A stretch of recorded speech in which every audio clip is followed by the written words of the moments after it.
таърих собитгари он аст ки миллатҳои дорои таърихи кӯҳан меросбарони асосии иду ҷашнҳо маҳсуб ёфта идомадиҳандаи анъанаҳои гузаштаи пурифтихори худ мебошанд.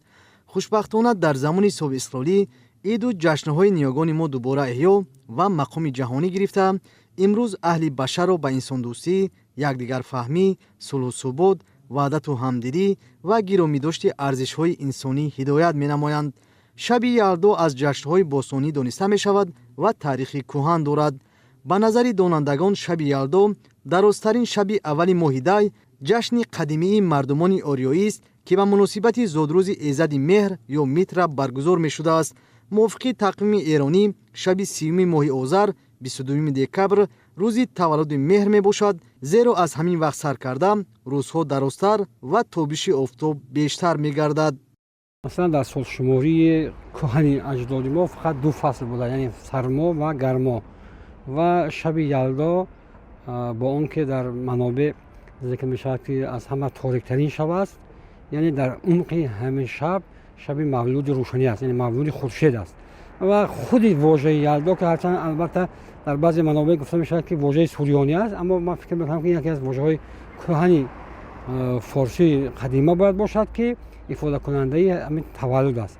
یعنی اگر ما با گاه شماری قدیم نظر کنیم، وقتی در این شب یعنی دو مخصوصیت خاص دارد، یکی که از همه تاریک ترین است و در نهایت یعنی در سرانجام همین شب تولد روشنی شروع می شود، البته تولد خورشید یا میترا یعنی همون خورشید است. گفته می شود که حادثه طبیعی شب یلدا با چنین عامل‌ها وابسته است. сайёраи замин доимо дар ҳаракат аст ва дар атрофи меҳвари худу офтоб давр мезанад. меҳвари замин хатте мебошад ки аз қутби шимол ба қутби ҷануб тӯл кашидааст ва ба ҳамворӣ чархиши замин дар атрофи офтоб моил аст. аз сабаби ин моилӣ дар замин бисёр ҳодисаҳои аҷоиб, масалан ивазшавии фаслҳои сол, инқилоби зимистона ва дигар ҳодисаҳои астрономӣ рӯй медиҳанд. замин ҳангоми ҳаракати солонааш дар осмони ситоразор 4 мавқеъгирии хоса дорад ки ду ҳолати он нуқтаҳои эътидолии баҳорӣ 20-22 март ва тирамоҳӣ 22-23 сентябр буда, ду ҳолати дигари он нуқтаҳои инқилоби тобистона 20-21 июн ва зимистона 21-22 декабр мебошанд. ба назари мутахассисон инқилоби зимистона гуфта лаҳзаи гузариши офтобро аз нуқтаи ҷанубтарин ҳамвории ҳаракати замин меноманд. ин ҳодиса оғози зимистон дар нимкураи шимолӣ буда бо кӯтоҳтарин давомнокии рӯз ва пасттарин мавқеи офтоб нисбат ба уфуқ аён мегардад.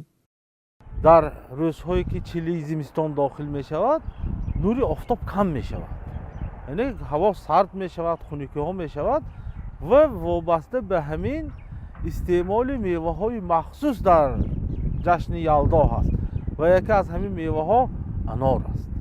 дар шаби ялдо нишаста хуб анорро пора карда аз он анор мехӯранд. ба хотири чӣ? ба хотири он ки он ранги сурхӣ дорад, ранги ба офтоб монанд дорад. ё ин ки махсусан баъзе пиронсолон ҳам ҳамин мегӯянд, шаби чилла ки даромад ҳатман тарбузи гирифтамондагишона палах мекунанд, пора мекунанд ва онро мехӯранд, ки ин ҳам одати дерина ҳазорон сол омадаи мардумӣ аст ки дар шаби чилла меваи сурх мехӯранд. ба андешаи мутахассисон шаби ялдо шаби чилла ҷашнвораи ориёист ки дар дарозтарин ва ториктарин шаби сол таҷлил мешавад.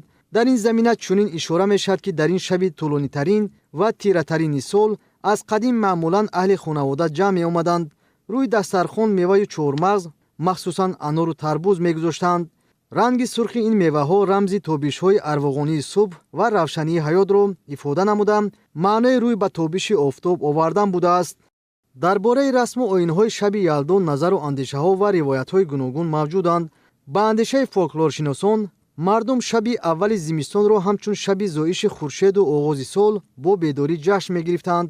яъне шаби ялдо монанди дигар ҷашну идҳо ки таърихи кӯҳан дорад, дорои расму анъанаҳои хос буда ҳар яке рамзҳои гуногунро ифода мекунанд.